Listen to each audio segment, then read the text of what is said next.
It's been predicted that Nigeria will be the third largest country by 2020. But even before then, the World Poverty Clock for June 2018 shows that 86.9 million Nigerians are living in extreme poverty. Delving into the world of these individuals, who are mostly referred to as underprivileged, raises a lot of questions as to how did the figure get so high? But most importantly, how can this alarming figure of almost 87 million be drastically reduced? It's our big story for this episode. I'm Ini John Mekwa.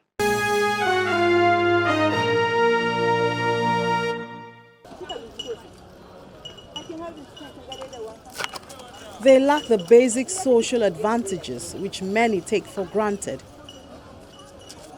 Enjoying the same standard of living or rights as the majority of people in a society is a dream or a fairy tale. They only see it in their minds. They are the needy, the underprivileged in the society. This group of individuals make up a majority of the 112 million Nigerians which the National Bureau of Statistics reports that live below the poverty line in Nigeria, a number which keeps increasing. I have a feeling that it's a combination of issues, starting with policies, starting with leadership and vision. Because we have enough natural resources to create, even if it's special economic zones, and empower people to do this, to do agriculture on a larger scale. As you are aware, Ini, we still have a lot of subsistence farming going on, even though the contribution to GDP is quite high, but it's still the hoe and cutlass type of thing. We need to have mechanized farming. We need to have clusters. We need government to provide processing units that a variety of people, that groups of farmers can have access to, like for cassava farming, like for the rice farming. I am very happy that we are now looking at entire value chains. So the value addition is a key area where SMEs can add value, where we can help to alleviate poverty by giving our people jobs to do along the value chain in each of these major, cash crops that we have. When they try to earn a living the only way they know, which is begging for alms, they are discouraged. Sometimes bundled to locations they have no choice over.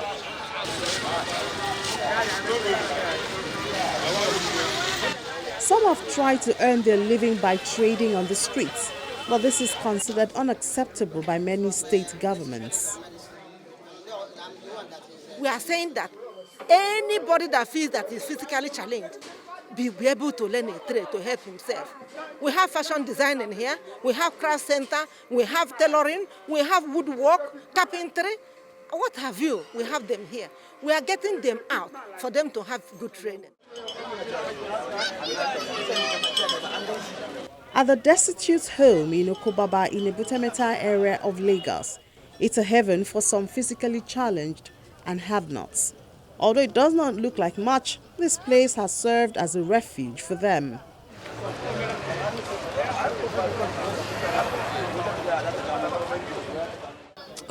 First of all, we thank Lagosians as they come to see us in this our community here.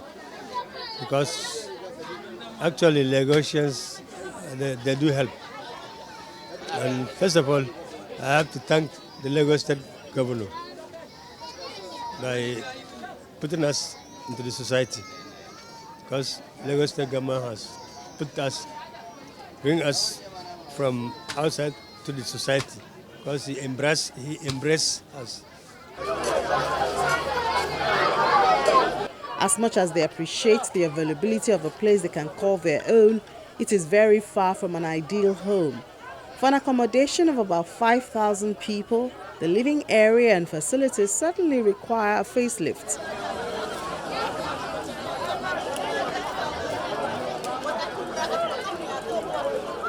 Even our refuse, if you guys view, you see the refuse, the van that come and pick refuse, it did not even come at times. It's supposed to come before the Christmas. they did not come. So that's a major problem we are facing here. Due to our refuse, our toilets, we face a lot of different difficulties. Why don't they come? What is the excuse? Sometimes they say there's no van available. That's what they say to us. Sometimes we use the private sector to come and park it so that we pay them. While most people are physically challenged, there are those who were not, but still find solace here. And those who are normal, they walk. But those who are blind, crippled, leprosy, they only depend on their begging. There are a lot of people who go for labor work, some people go for Okada, some people buy and sell. And the population keeps increasing in spite of the overstretched facility. A lot of people marry from here, and they marry from outside. Some go to north, bring his wife down to here to come and live with him. Some even we marry each other here. Some even go out and rent because here I've already full. There's no vacancy again. But people still go out, like inside a boutique, to rent a Paco house. So that in the evening they are here. When night comes, they go to the house for living. Perhaps because of lack of enlightenment, the population continues to increase in conditions which unarguably are not fit for such. And the consequences include further spread of poverty. Senior advocate of Nigeria, FESTUS KEYAMO, is well aware of the plight of the less privileged in Nigeria and speaks on what the Constitution provides for them. Unfortunately, they have not made what they call social services to the poor enforceable by the provisions of the Constitution. Normally, by virtue of Chapter 2 of the 1999 Constitution, it is the duty of government to make provisions in respect of such persons in Nigeria. But that chapter of the Constitution is unenforceable in courts of law. It is just a directive principle of state policy. They just direct government to try and do it and try and make provision so to provide such social security for citizens of the country. So it is not an enforceable right in Nigeria. And therefore, that is why those people cannot go to court to enforce it. But government is obliged by law to take care of them. If they are homeless and they need shelter, government is obliged to make provisions for them. Over the years, various government administrations have formulated different poverty alleviation programs. Some of them include Better Life for Rural Women, Family Economic Advancement Program, National Poverty Eradication Program (NAPEP), National Economic Recovery Program to provide easy access to credit by small and medium-scale enterprises, and a host of others. But the question is, why has the poverty figure been on the rise in the face of these laudable programs? I believe that we don't plan for long enough. I know that in a country like Mauritius, they have a 20-year rolling plan. And it doesn't mean that a plan must be cast in concrete, but at least it is there to guide you, and even successive governments need to tap into it. So I would like to advocate for more continuity. Obviously, the stop and go kind of approach we have used under different nomenclature, a different set of people running it, has not really helped us. You are right that it hasn't had the desired impact.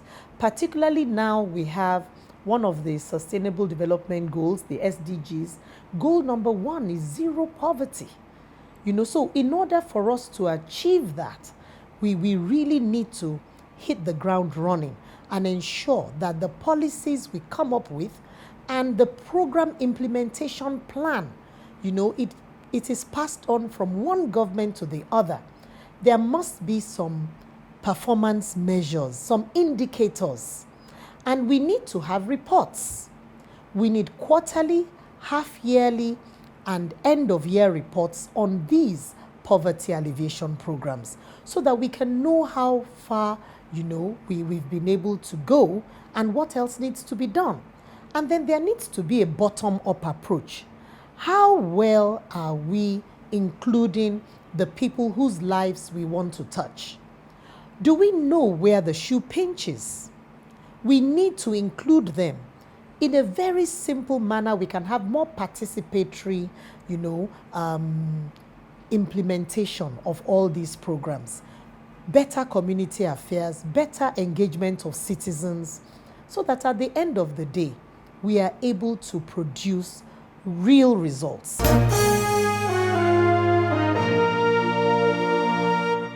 The poverty situation in the country has been compounded in the last few years as the consequences of insurgency and crisis in different parts of the country has rendered many homeless and lacking the basic necessities for living.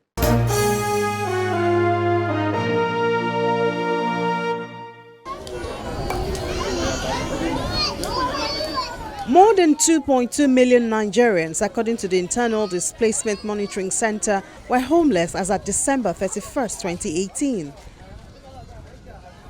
The causes include disaster, conflict, but more connected to insurgency. The outbreak of Boko Haram insurgency in 2009 has steadily become the single greatest cause of displacement, with the federal government recording about 868,000 internally displaced persons in the northeastern region alone. With the combined efforts of the government at various levels, international organizations, non-governmental organizations, as well as individual contributions, over 63% of the IDPs reside in host communities. Sometimes in camp-like conditions, clustered around schools, churches, and mosques. In the camp, half of the population are women. 60% are below 18 years of age, while 25% are people with specific needs, although the gap for basic living requirements cannot be overestimated.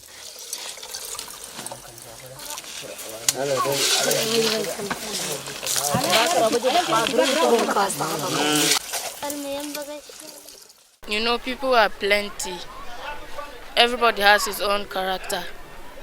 So there are some people who are dirty, and from where we are sleeping, it looks somehow. So sometimes I feel like it will be better for me to go back to their village. Yeah, we are managing with the shelter. We get some places that we used to hide, but food we used to eat once a day because they used to cook only once a day here. And the clothes they used to give us, some they used to bring, but there are not many like this. In Edo State, South Nigeria, about 4,000 of the internally displaced persons have found refuge here, many of them victims of insurgency from Borno and Adamawa states. Run by the International Christian Center for about 7 years now, the camp is situated in Benin. The living condition here seems better than most, at least from the outside. But focusing on the details would change that perception. For instance, the sleeping area does not look so different, as everyone shares an open space and privacy is a luxury. The kitchen is a wood structure and the source of fire is wood, with its attendant disadvantages.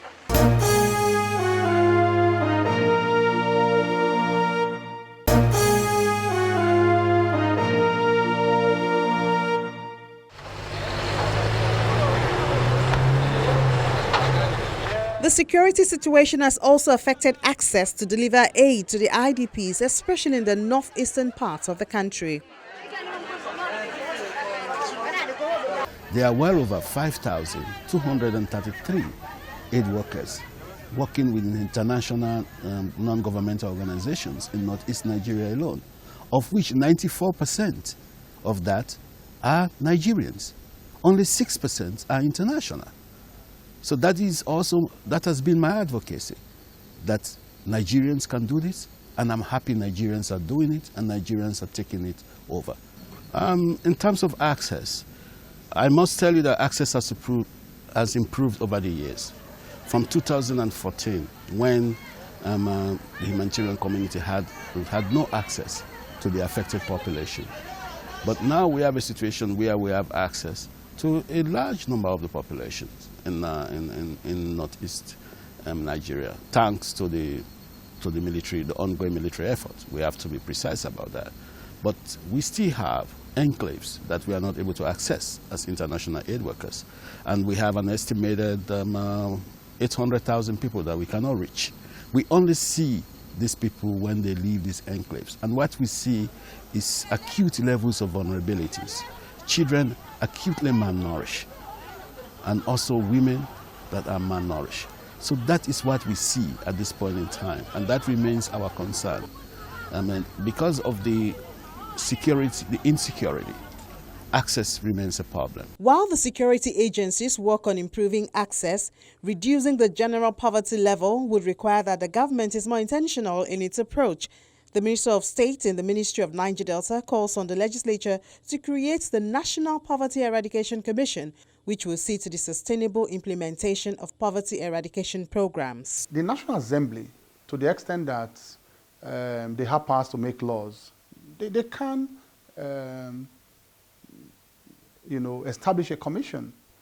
And the commission will not be different from commissions like the NDDC, the Niger Delta Development Commission, and there's also the Northeast Development Commission they are coming up with now, and all kinds of commissions that they fund by the budget every year.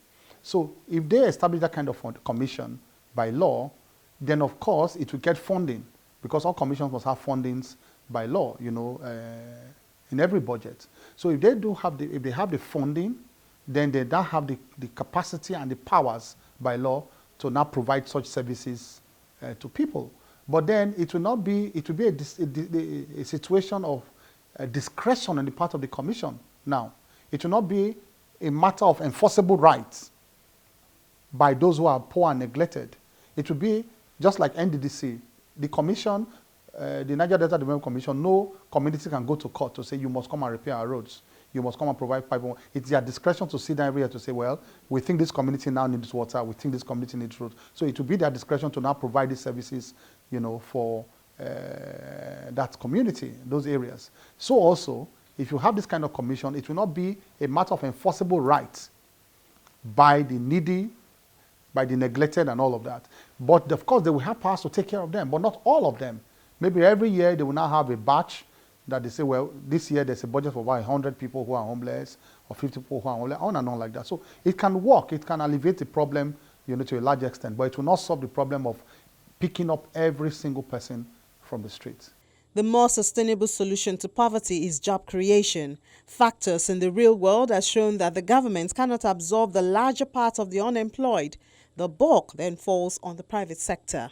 SMEs, for instance, are poised, they are in a good position to seek opportunity, to help us bring whatever is happening in research in the gown, bring it to town to commercialize. Simple ingredients like ginger, Zingiber officinale. It has anti-inflammatory properties. We are so blessed with natural resources that can even be the cure to some of the global diseases out there. But we need that enabling environment. We need access to funds. It's a sore point. And then access to markets. You and I should be wearing more of what we make here in Nigeria. We should be serving dankwa and the chin-chins and all that at some of our banquets, so that we can encourage those who are there making these items that we wear, items that we eat, items that we drink, so that we can grow our economy. We're a great market. We are a great market ourselves. And that is one good thing about us in Nigeria. We must find a bridge, to get to the have-nots. We need the government to come in. We have social welfare, we have women affairs, but we need a kind of think tank where all of us can sit together and really map out a strategy. Because right now, a lot of us are working in silos. You know, some people are doing financial literacy here, empowerment programs here. We want the average citizen to have a clear path to getting assistance. This citizen can get up and go to maybe the local government headquarters, become registered, be told what requirements he or she has to bring to access finance. For instance, in a place like Lagos State, there is a registration scheme for all their residents, and there is a trust fund. So if we could have more states like Lagos coming up with an employment trust fund, we could have people accessing finance, getting capacity building, because those who access that fund are trained, and then they're actually assisted to start off, you know, their businesses or expand existing businesses.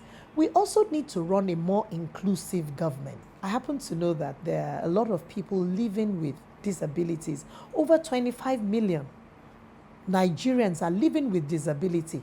What are we doing to get them engaged on a daily basis to make a living?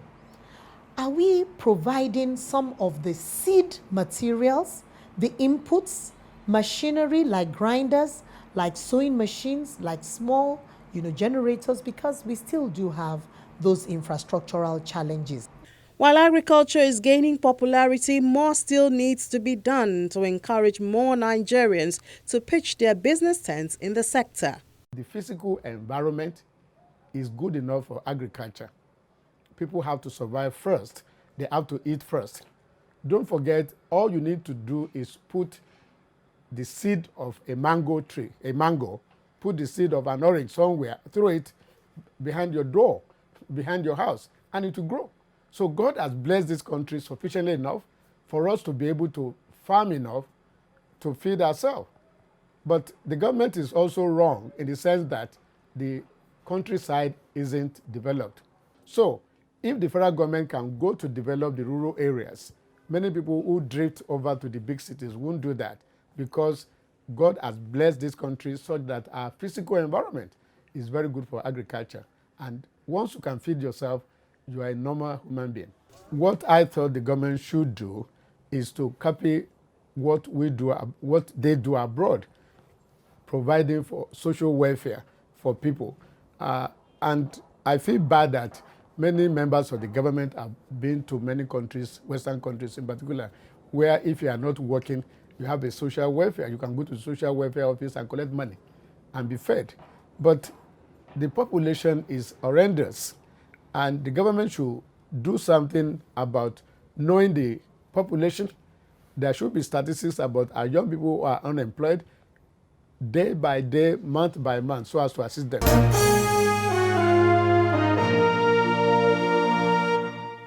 Eradicating poverty demands a multiple approach from not just the government, but individuals, and the benefit would rub off on everyone. Well, that's our story for this episode. Please talk to us on our social media platforms, and we'll do this again next week. I'm Ini John Mekwa.